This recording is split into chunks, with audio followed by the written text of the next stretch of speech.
Sudah capek-capek bikin konten, upload setiap hari, tapi nyatanya belum juga mendapatkan undangan monetisasi konten. Jadi ada beberapa hal yang harus kita ketahui. Ya, jadi bukan hanya upload konsisten, tapi kita juga harus paham juga. Ya, beberapa aturan di FB Pro yang tentunya wajib kita patuhi agar kita lebih mendapatkan fitur monetisasi yang ada di Facebook.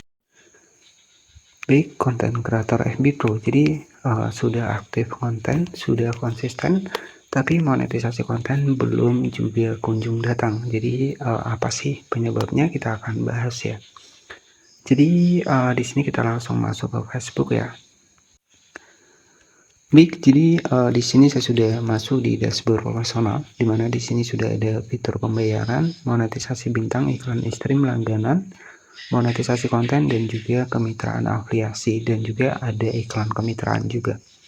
Nah, jadi kenapa yang asal-asalan konten tapi mereka mendapatkan fitur monetisasi konten, sedangkan kita yang serius terkadang kita sulit mendapatkan fitur monetisasi konten ya.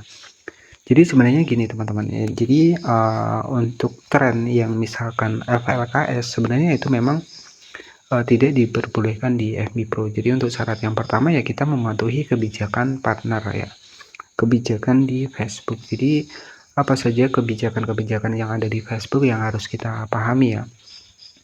Jadi untuk yang pertama ya, strategi agar kita lebih bisa mendapatkan monetisasi konten yang pertama yaitu kita harus mematuhi kebijakan di Facebook ya, termasuk kita nggak usah FLKS ya, kita nggak usah saling komen, istilahnya adalah saling interaksi yang berlebihan. Jadi maksudnya seperti itu ya. Jadi kalau orang komentar di video kita ya nggak masalah kita balas, tapi kan sesuai dengan isi dari video yang kita bahas.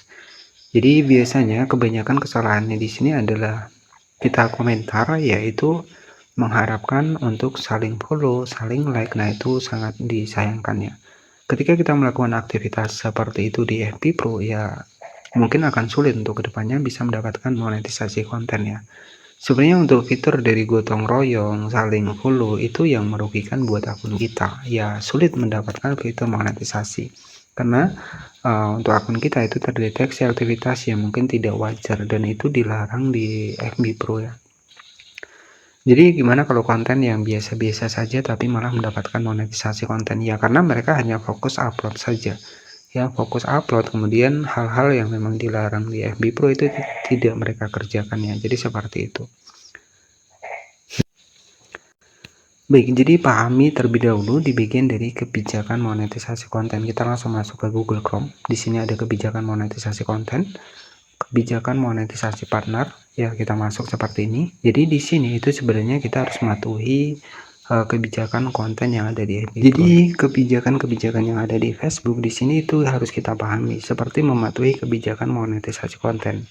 Konten yang dimonetisasi harus lulus level standar tambahan melebihi standar komunitas kami. Aturan tambahan ini disebut kebijakan monetisasi konten ya. Jadi ini mencakup batasan lebih lanjut untuk konten itu sendiri dan format konten yang digunakan. Kreator dan penerbit harus memastikan bahwa profil mereka termasuk foto profil dan juga deskripsi serta konten mereka mematuhi kebijakan monetisasi konten. Nah, untuk mengetahui apa itu monetisasi konten tinggal kita klik di kebijakan monetisasi konten untuk aturannya sendiri. Jadi sebenarnya untuk Facebook sendiri itu menawarkan fitur dan produk yang membantu kreator untuk bisa mendapatkan penghasilan dari konten dengan mengikuti aturan tertentu. Jadi mengikuti aturan tertentu ya. Jadi semua konten yang ada di Facebook di sini harus mematuhi ketentuan layanan dan standar komunitas kami. Ini adalah aturan tingkat tinggi ya, yang melarang konten-konten seperti ini. Jadi kita bisa cek nih, ada nggak sih konten-konten kita yang seperti ini, misalkan seperti konten-konten yang dilanggar ataupun dilarang seperti ini. Facebook pada umumnya tidak selalu sesuai untuk dimonetisasi. Jadi kreator dan penerbit harus bisa mematuhi untuk kebijakan monetisasi mitra, kebijakan monetisasi konten agar bisa menghasilkan uang dari konten mereka. Yang pertama, konten itu sendiri harus mengikuti pedoman dan juga memenuhi syarat untuk dimonetisasi. Beberapa konten yang tidak bisa dimonetisasi: video statis, polling gambar, tayangan slide gambar, video looping, montak teks ya iklan sematan, dan juga ada beberapa perilaku yang dilarang juga di sini. Jadi ini harus kita pahamin juga. Jadi apakah video kita ada versi yang statis ataupun polling gambar diam. Nah, ini ya. Jadi kita juga harus bisa dicek di sini. Kemudian yang paling utama di sini adalah memonetisasi interaksi yang autentik. Nah, jadi di sini ketika kita memberikan informasi berita palsu ataupun tidak mematuhi syarat, maka fitur monetisasi bisa dicabut. Ya, misalkan di sini kita membagikan clickbait ya, ataupun kita saling interaksi yang tidak sesuai. Nah, itu juga bisa dianggap melanggar ya. Kemudian di sini kita masuk ke monetisasi interaksi yang autentik, karena di sini banyak sekali yang istilahnya adalah menggunakan teknik ini ya. Jadi di sini kita sama-sama membongkar kreator dan juga penerbit ataupun penyedia konten pihak ketiga. Di sini hanya bisa memonetisasi konten yang autentik dan juga alami. Artinya di sini kita garis bawahi tidak boleh terlibat dalam aktivitas apapun yang meningkatkan atau memperbanyak pengikut. Nah, jadi sudah saya bilang di awal tadi, versi yang saling follow, saling interaksi di sini ya, saling tonton, interaksi di sini memperbanyak pengikut ya dengan teknik saling follow. Nah, itu bisa sulit ya, dan itu masuknya ke fitur dari rekayasa. Jadi saran saya, bagaimana strategi kita buat biar dapat pengikut dengan alami? Ya, ini adalah ya kita bikin konten yang bagus ya. Jadi seperti itu. Kalau konten kita bagus ya followers akan datang sendiri.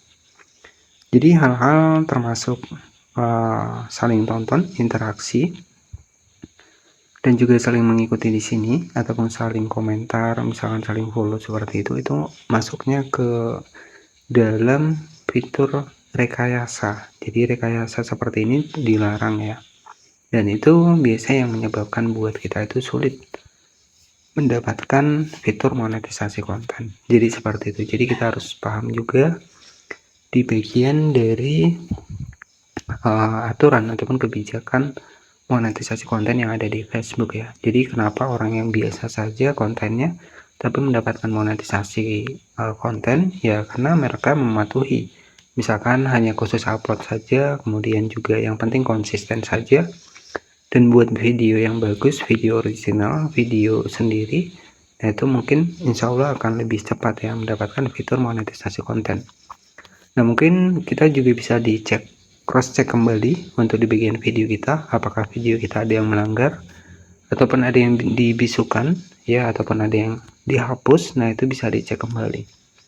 Biasanya hal-hal seperti itu yang menyebabkan sulit ya untuk kita bisa dimonetisasi konten. Intinya jangan terlalu menunggu monetisasi konten.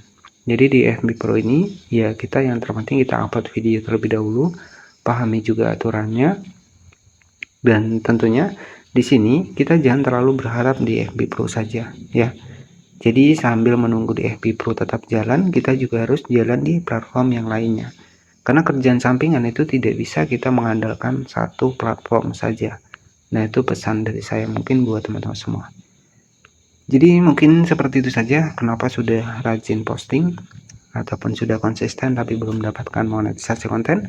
Salah satu yang pertama, kita harus paham dan juga mengikuti aturan kebijakan monetisasi partner yang ada di Facebook, termasuk dilarang kita menggunakan teknik rekayasa seperti saling follow, saling like, saling share, yaitu dilarang ya. Dan itu memang sudah dijelaskan, walaupun kita sudah mendapatkan monetisasi, tentunya akan dicabut juga. Terima kasih yang sudah menonton, jangan lupa subscribe, dan wassalamualaikum warahmatullahi wabarakatuh.